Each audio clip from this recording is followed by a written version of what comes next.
Hi mga Karina! Welcome back sa aking munting channel. Salamat muli sa inyong pagsama sa ngayon sa video na ito. Salamat sa pagmamahal natin kay Reyna.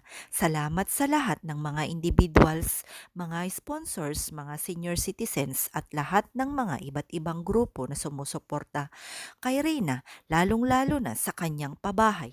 Higit sa lahat, gusto kong magpasalamat sa lahat ng nag-subscribes, sa lahat ng mga bago, sa lahat ng mga nagla-like, nag-share at hindi nag skip ng ads sa ating munting channel.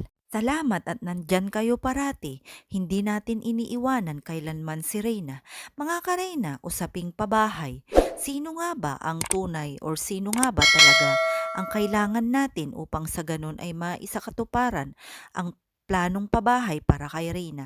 Sa ngayon ay napakaraming usap-usapan na sino nga ba ipagkakatiwala ang ating munting tulong para makalikom sa pabahay ni Reyna.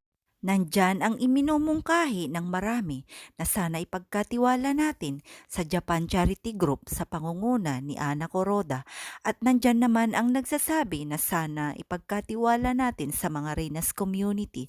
Nandyan ang nagsasabi na ipagkatiwala natin kay Vincent Calyada o kaya kay Kuya Bal Santos Matubang o kaya kay Rab Matubang o kaya kay Ma'am Roda. Ano sa palagay nyo mga Karina kung kanino natin ipagkakatiwala ang konting malilikom natin para kay Reyna? Sabi naman ng iba, bakit hindi si Supermac natin ipagkatiwala ang pera o malilikom na pera para kay Reyna? Tutal siya naman ang nakapag-scout kay Reyna noong simula pa.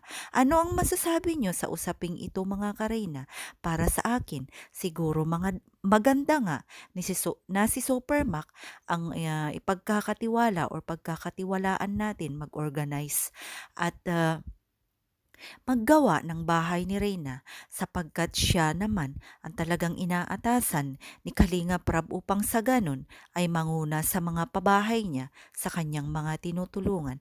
Kaya naman mga Kareyna, sana makapag-iwan kayo ng inyong opinion kung papayag ba kayo or pabor ba kayo na si Supermac ang aatasan natin mag-organize at maglikom ng pera para sa pabahay ni Reyna.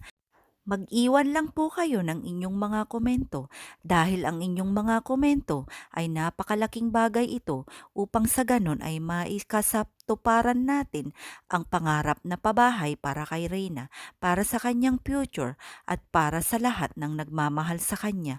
Huwag natin kalimutan na i-like, share and subscribe ang lahat ng mga tumatangkilik sa kwento ng buhay ni Reyna, at sana ay maisama nyo na rin ang aking munting channel.